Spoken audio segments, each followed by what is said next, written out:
Hey everyone, Hannah here for Finance and Fun Stuff, and today we are going to be going over the fun stuff portion of this channel, and we are going to be talking all about Kandi bracelets. Kandi is something that I absolutely love about the EDM community, and it was a big part of why I fell in love with it in the beginning. So today I wanted to talk all about what Kandi is, how you go about making it and the different styles of it, and how you can join to be a part of this Kandi community within the EDM community. Anybody that knows me personally knows that I am frequently seen carrying a Kandi bracelet around my wrist. I don't have any on at this current moment, and that's because I decided to put them all into separate groups and discuss them all with you here. Without further ado, let's get right into it. So first off, what is Kandi exactly? Well, there's definitely some discrepancies online about exactly what Kandi is, so I decided to take Kandi and use it as a definition of what I personally feel like it means. Kandi to me is a piece of jewelry that is handmade by somebody that is given to another human being while at a dance music show to show that they have a deep connection with that person.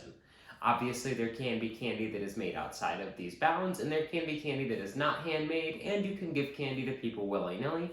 But I find that for myself and for a majority of the people that I interact with in the dance music community, they frequently make these bracelets with the thought of giving them away to a special someone that they meet while at a show. These bracelets are typically made out of either pony beads or other similar charm beads that you would typically find at a craft store, or the kind of beads that you would use to make friendship bracelets when you were a little kid. Now obviously there is a sustainability factor when it comes to making Kandi, and I just wanted to address that real quick.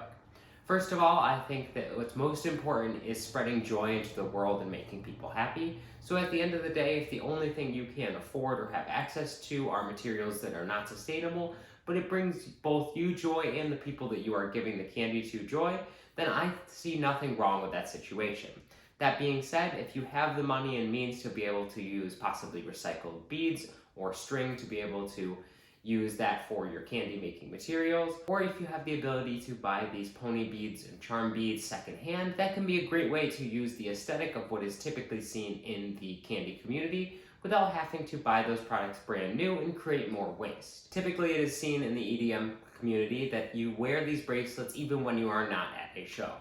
I myself personally typically am seen wearing 2 to 3 bracelets on my wrist, just around my watch, and I feel like it is a great way to connect with other people in the dance music community while I am not at a show. I will say that there has been a recent resurgence of these Kandi bracelets outside of the EDM community in the past few years. And it used to be that whenever I was waiting tables, if I saw a table that had Kandi bracelets on, I would be able to talk to them and say, "Oh my gosh, you were into dance music?" And 99% of the time they would say yes.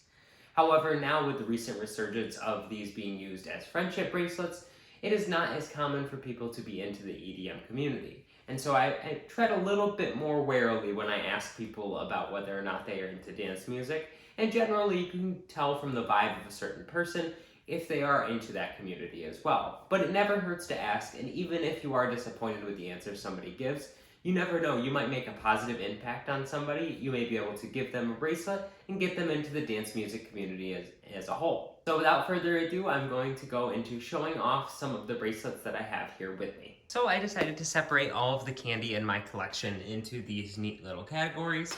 This first one over here is Kandi that was made for me, or Kandi that I received from another person, and Kandi that holds a special meaning to me.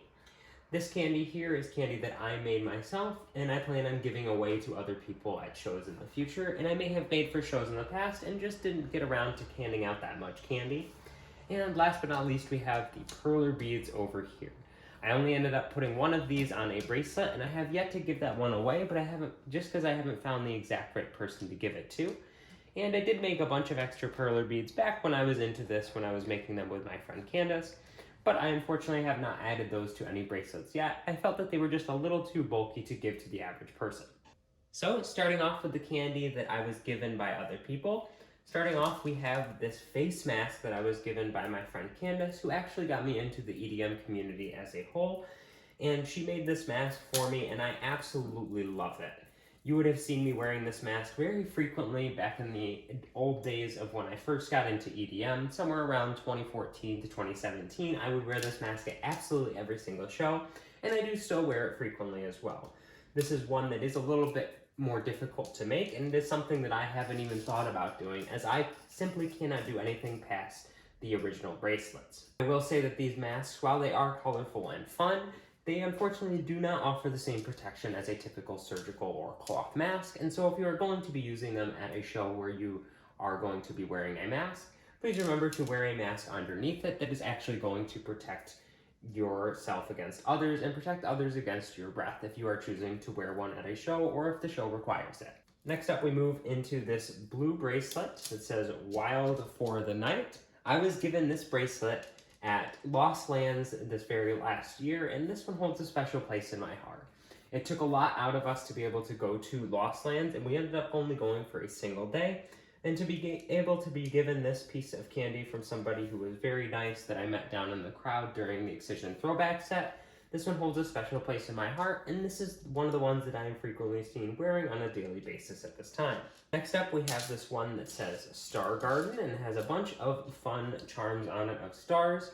I was given this one at the Excision show just before COVID hit. This one holds a special place in my heart as it was the last candy I was given before I had to stop going to shows because of COVID.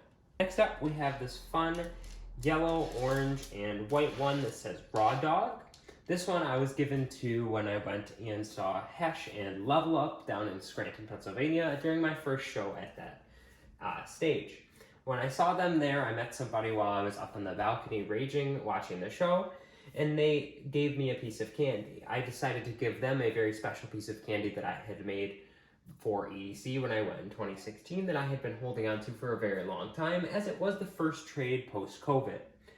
So I gave them that piece of candy and told them the story around it, and they laughed and said, well, the candy I gave you said Raw Dog. And I think that's just what's so beautiful about doing these bracelets, is that you can be given things like this, and even a simple, silly statement like Raw Dog can have a special meaning to you all these years later. Next, we have this awesome bracelet that says FU, and it has all of these elephants on it. I absolutely love this one. It is a little bit larger of a bracelet. That is one thing you can do, is you can make them smaller or larger, so that way they can fit farther up people's arms, or if somebody has a larger wrist. But I unfortunately have not been wearing this one as often because the hippos do kind of hit into my body a little bit, and they are just slightly uncomfortable. I did end up getting this one at, I want to say, a show that was at the F-Shed, back when the F-Shed used to be a thing in Syracuse. This must have been years ago. For some reason in my mind, Excision or Carnage comes to mind as one of the shows that I got this at, and I think that is very likely. I don't remember the person anymore, unfortunately, but alas, I do have good memories of this bracelet, and I remember it from that time, and it still holds a special place in my heart. Next up, we have this light blue and dark blue headbanger bracelet. This is one that I also got while I was at Excision just before COVID went down. This is another bracelet that holds a special place in my heart, and one that I probably should do a little candy surgery and redo with a string on sometime soon, as it's beginning to get a little bit loose. And last but not least, on the pieces that people have made for me, we have this beautiful cuff that my friend Candace made for me. And I believe I actually may have had a hand in making this one, with her direction, obviously, because I unfortunately cannot make pieces like this right now, and I just don't feel like I'm the kind of person who is crafty enough in order to make pieces like this. But I absolutely love this cuff, and it really stands out, and I love this being the only cuff in my collection at this moment. Next up, we're going to move on to the perler beads. So I have this fun Game Boy one, which was the first perler that I made. I have this little peace sign, this little carrot, and this little magic heart. These are all super adorable, but a little bit bulky to wear on the average day. So for a large festival or something, you may see me adorning this Game Boy one.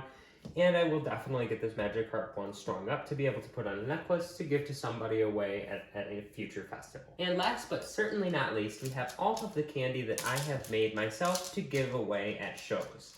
Now, obviously, you may be saying to yourself, Hannah, if you have been a part of this community for a very long time and have been making candy for this long, how do you only have this many pieces? Well, I did do a candy clean out. I've done it a couple times in my life, actually, where I've gotten rid of some of the pieces that no longer hold an emotional attachment, and I don't feel like I would feel good about giving away to another person. And so these are the ones that are left. Some of the candy I like to make the most frequently are ones with artist's name on it. I have a couple here, one with Boogie T, one with Spectre. I like to have the artist's name on it. That way, if I meet somebody special during a particular artist set, I can give that person a bracelet with that artist's name on it, and it can feel a little more special.